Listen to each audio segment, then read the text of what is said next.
Hello, hello, bienvenue dans cette nouvelle vidéo. Aujourd'hui, je vous propose de vous présenter les cahiers de mes élèves pour l'année prochaine, mes méthodes que je vais utiliser et puis 2-3 outils que je vais utiliser pour moi, pour mon organisation.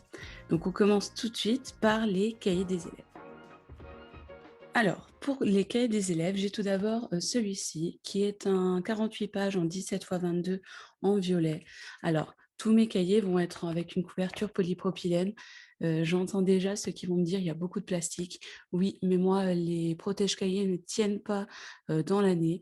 Donc, si je dois en racheter chaque année, ben, c'est exactement pareil que d'acheter des cahiers polypropylène. Pardon. Donc, celui-là, c'est pour l'allemand. Donc, je vous montre les pages de garde parce que vous pouvez les retrouver donc, sur le blog. Donc là, elles sont à colorier. 48 pages pour l'allemand, ça suffit largement. J'ai hésité avec un 32 et en fait, le prix entre le 32 et le 48 pages était tellement... Enfin, la différence n'était pas si importante. Donc du coup, j'ai préféré prendre quand même un 48 pages. Ensuite, j'ai un cahier 60 pages, toujours en 17 x 22 pour ce qui est poésie et chant. En jaune. Alors, vous allez voir que le code couleur, moi, ça fait des années que c'est comme ça. À part le cahier du jour où j'ai changé, mais tous les autres, ça fait des années que c'est comme ça et je ne changerai plus, je pense. Voilà. Donc le jaune, cahier de poésie et cahier de chant. Alors moi, je ne choisis pas un cahier de poésie où il y a l'écriture d'un côté et une page blanche de l'autre pour un dessin. J'en vois pas l'intérêt personnellement. Maintenant, si un élève est bloqué parce qu'il y a des carreaux et qu'il veut faire un dessin, eh ben, je lui donnerai une feuille blanche et on me collera, il n'y a aucun souci. Maintenant, voilà, quand on voit la différence de prix, ben moi, je ne vois pas l'intérêt, en tout cas, d'avoir un cahier comme ça. Ensuite, un cahier d'entraînement vert, donc toujours en 17 x 22, mais cette fois-ci 96 pages. Cahier d'entraînement, donc autrement dit un cahier de brouillon, mais j'accorde de l'importance à ce que les élèves l'utilisent comme un autre cahier, donc en prennent soin. Alors on ne met pas la date, on met un titre, on colle correctement, on écrit correctement. Voilà. Donc ça, cahier d'entraînement, euh, dans ma classe en tout cas, je travaille énormément sur l'ardoise dans un premier temps. Et une fois que les élèves ont bien travaillé sur l'ardoise, on passe dans le cahier d'entraînement. Et quand on a travaillé sur le cahier d'entraînement, eh bien, on passe dans le cahier du jour. Voilà. Donc, c'est un entre-deux. Et il permet aussi aux élèves de s'entraîner pour les dictées, dicter le mot. Donc là, vous allez voir, je vais vous présenter une nouvelle méthode que j'utilise, mais dans ma classe, depuis quelques années, je faisais dictée de mots le lundi, dictée de phrases le mardi, jeudi dictée à trous et vendredi dictée bilan. Donc en fait, pour les lundis, ils avaient toujours des mots à prendre. Ça leur permettait de s'entraîner là-dedans si pas de feuilles à la maison ou quoi. Ensuite, alors, ouais, ça c'est deux types, je vais vous présenter deux types de cahiers qui se ressemblent, mais que j'ai depuis l'année dernière. Et franchement, je ne changerai plus. C'est des cahiers à intercalaire. Donc celui-là, c'est pour les leçons de français et les leçons de maths. Il y a 96 pages dedans. Et je trouve ça franchement génial. Donc là, hop, on est en maths. Et puis ici, on est en français. Je trouve vraiment ça chouette. Les enfants, en fait, ils ont un cahier pour les leçons de français maths, et puis vous allez voir le prochain, mais il y a tout dedans, il n'y a pas besoin d'avoir 50 cahiers. Euh, et puis quand j'avais essayé une année de coller à la suite français maths, mais c'est compliqué. Voilà, quand on cherche une leçon, c'est compliqué de s'y retrouver. Donc du coup, voilà, français maths, c'est hyper bien. Les leçons de français, ben, je les numérote F1, F2, F3. Les leçons de maths, M1, M2, M3, etc. Et voilà. Donc cahier de français et cahier de maths pour les leçons.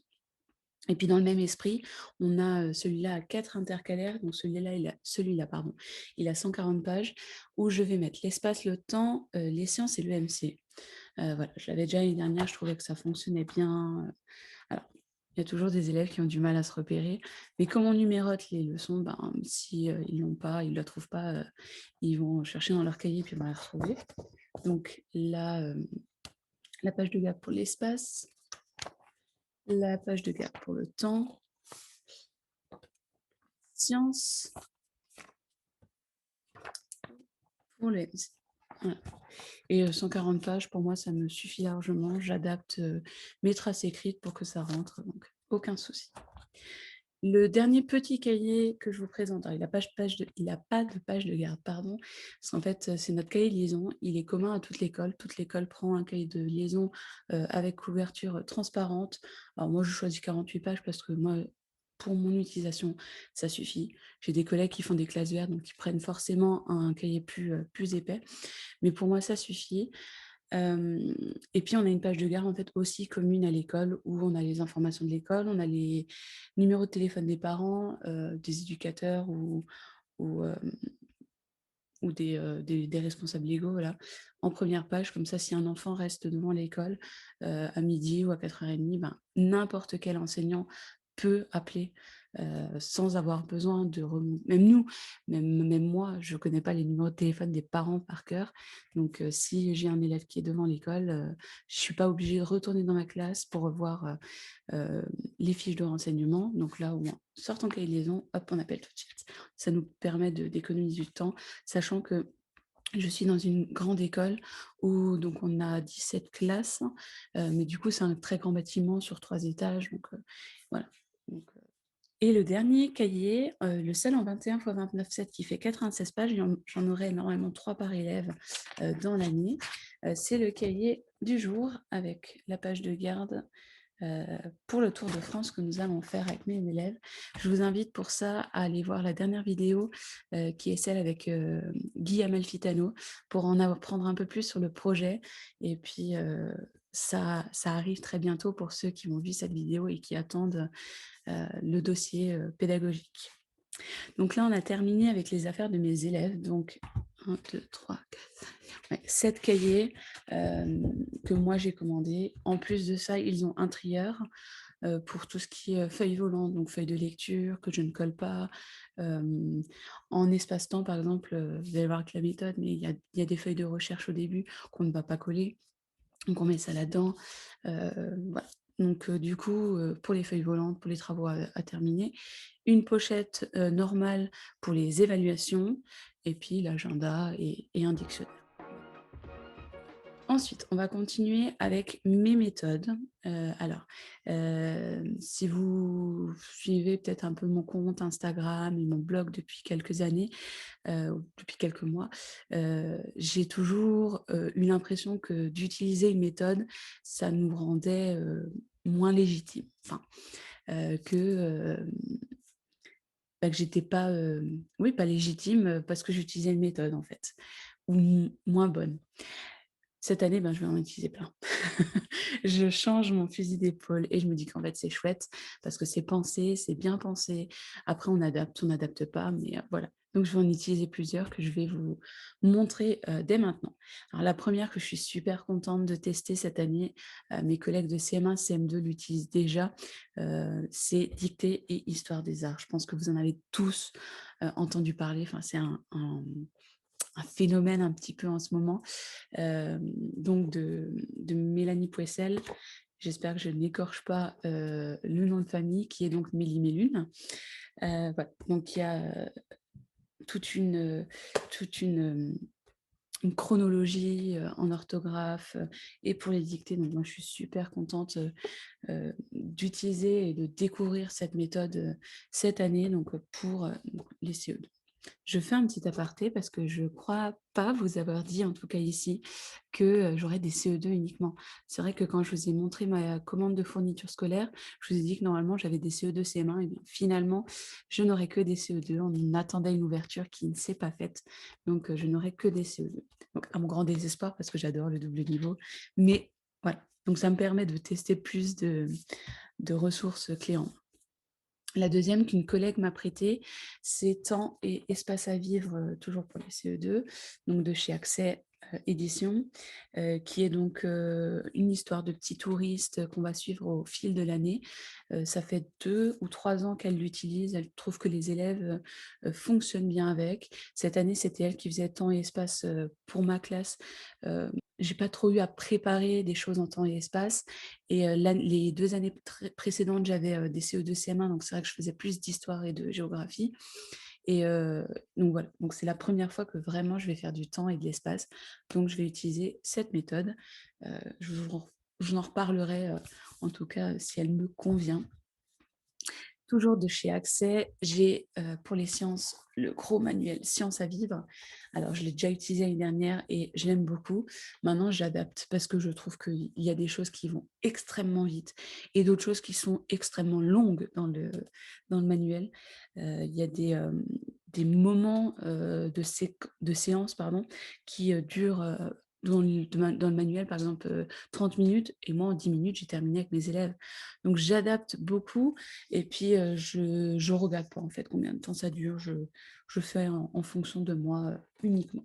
Ensuite, en français encore, je vais utiliser une histoire par semaine de Pascal Bézu. Alors, c'est rigolo parce qu'en fait, Pascal Bézu était mon enseignante à l'ESP.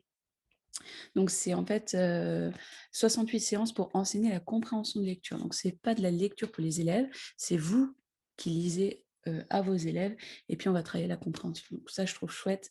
Donc, effectivement, j'ai une séance par semaine, deux séances par semaine pour travailler la compréhension de lecture sur ce manuel-là. Donc, celui-là, il est à 39 € si vous voulez savoir un peu les prix. Ensuite, dernière vraiment méthode que j'utilise, c'est la méthode complète, mais je ne l'utilise pas complètement. C'est français explicite. Alors là, vous avez le manuel de l'élève que j'ai reçu en spécimen. Vous pouvez le demander sur le site d'Hachette, il vous l'envoie en spécimen. Ensuite, j'ai le guide pédagogique. Alors le guide pédagogique, si je ne me trompe pas, il est en téléchargement gratuit sur le site. Il faut juste vous créer un compte et vous pouvez le télécharger en PDF. Alors moi, j'aime bien l'avoir en version papier, donc voilà. Donc le guide pédagogique et les photofiches. Donc des fiches de remédiation et des fiches d'entraînement sur les notions. Donc j'adore français explicite. Maintenant, je n'utilise pas tout. Par exemple, pour vous dire un petit peu, si je prends une nouvelle leçon sur le nom, ils vont, eux, faire d'abord un exercice écrit. Je sais repérer les compléments, voilà, donc c'est ce qui avait été fait sûrement avant. Ensuite, il y a une dictée. Les dictées, moi, j'utilise pas les leurs, j'utilise dictée Histoire des Arts. Et puis voilà. Donc, j'utilise pas tout, pas toujours.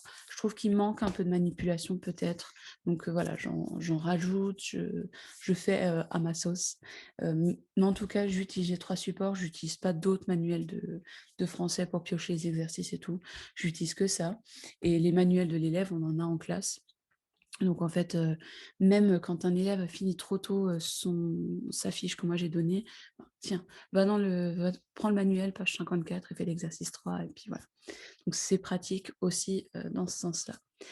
Et mes élèves auront aussi, ça doit faire 3-4 ans que je les ai. Donc je réussis en géométrie et je réussis en calcul. Alors celui-là, c'est que la 2e année que j'ai, mais celui-là, ça fait 3-4 ans. De chez Jocatop avec bout de gomme, pardon. Voilà, j'aime bien, ils sont bien faits, ils prennent pas de place, ils sont pas lourds, les élèves aiment bien. En plus, les CE1 de mon école utilisent déjà ces fichiers-là pour les CE1, donc en fait, les élèves connaissent le fonctionnement, connaissent les personnages, donc c'est vraiment chouette. Moi, j'adhère en tout cas à ces petits fichiers. Savoir que ces fichiers, en fait, sont dans mon école payés par les parents. Donc, on fait la liste de fournitures scolaires en juin. Là, on a fait une commune avec mon autre collègue de CE2. Et puis, on met qu'un supplément sera demandé à la rentrée, donc en fonction du prix qu'on obtient chez le fournisseur. Et puis, les parents font le chèque à la coopérative. Et puis voilà. En tout cas, c'est notre fonctionnement dans mon école. Je sais que ça peut être autrement ailleurs, que ça peut être sur votre budget classe, etc. Nous, dans notre école, c'est comme ça.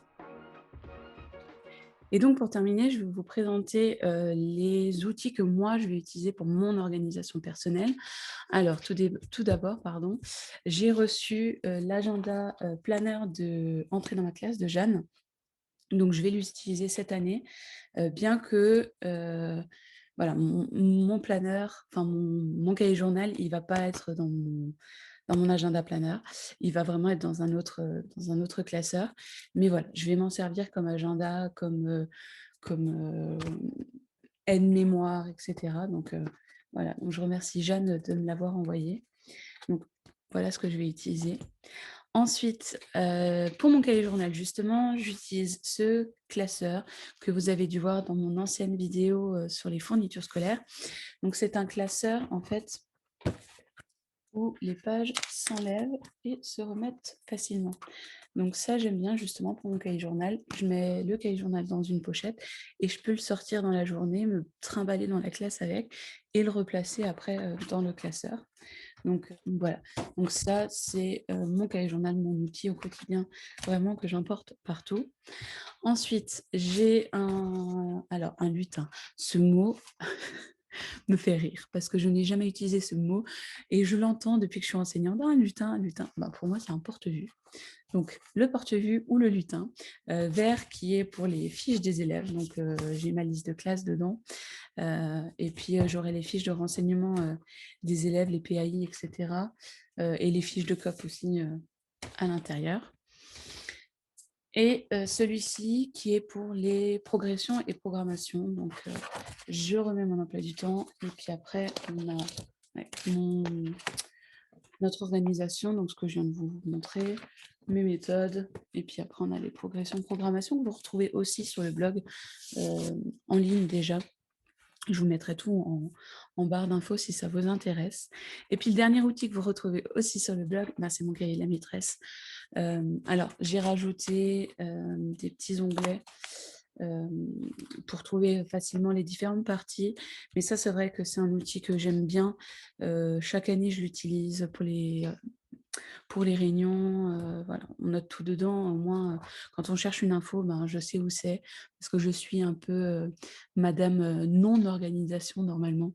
J'ai des feuilles que je pose et puis au bout d'un moment, ben, je ne les trouve plus.